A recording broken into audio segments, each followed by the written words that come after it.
যাত্রীবাহী বাসের ভেতর থেকে উদ্ধার হলো বিপুল পরিমাণ গাঁজা। ঘটনায় পুলিশের হাতে গ্রেপ্তার 4 জন। ঘটনাটি নদিয়ার চাপড়া থানার অন্তর্গত এলএম নগর এলাকার। গোপন সূত্রে পুলিশ খবর পেয়েছিল গতকাল রাতে কৃষ্ণনগর করিমপুর রুটে একটি যাত্রীবাহী বাসে করে গাঁজা পাচার করা হচ্ছে। সূত্র মারফত এই খবর পেয়ে পুলিশের একটি টিম যাত্রীবাহী ওই বাসটিকে গন্তব্যস্থলে পৌঁছানোর আগেই বাসটিকে ঘিরে ফেলে। এরপর শুরু হয় চিরুনি তল্লাশি। দেখা যায় বাসের বাংকারে প্রথমে রয়েছে একটি বাদামের ব্যাগ, তার আড়ালে ছিল একটি প্লাস্টিকের ব্যাগ। সেই বস্তার ভেতর থেকে উদ্ধার হয় প্লাস্টিকে মোড়া 130টি প্যাকেট। ওই প্যাকেটগুলিতে মোট 1 কুইন্টাল 40 কেজি গাঁজা ছিল, যার বাজার মূল্য 14 লক্ষ টাকা। বিপুল পরিমাণ এই গাঁজা উদ্ধারের পরে ঘটনায় 4 জনকে গ্রেপ্তার করে পুলিশ। ধৃতদের নাম সাধু মণ্ডল, ইসফিল মণ্ডল, অভিজিৎ বিশ্বাস এবং রথিন কুণ্ডু।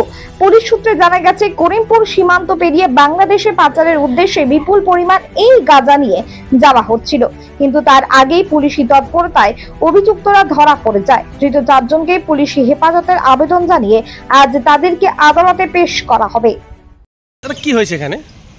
এটা হচ্ছে এলএম নগর মোড়। হ্যাঁ, এইখানে দেখি সকালবেলা ঘুম থেকে উঠেই দুনিয়ার পুলিশ রয়েছে এখানে। ওই নীলচণ্ডী গাড়িতে পুলিশের মানে গাড়িতে সব গেঁজা পেয়েছে, প্রচণ্ড গেঁজার গাদা দিয়ে সব ধরে নিয়েছে গাড়িটা। ওই গাড়িটা কোন দিকে যাচ্ছিল? করিমপুরের দিকে।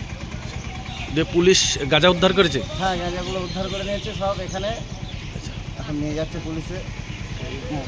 কতগুলো গাঁজা উদ্ধার করেছে? অনেক বস্তা, কত বস্তা হবে জানি না।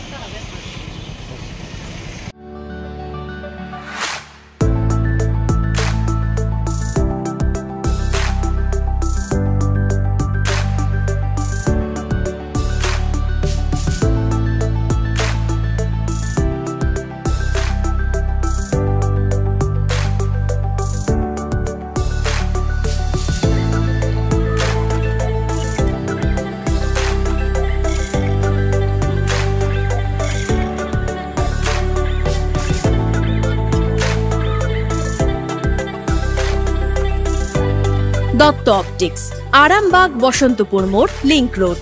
যোগাযোগ করুন এই নম্বরে 9382118112।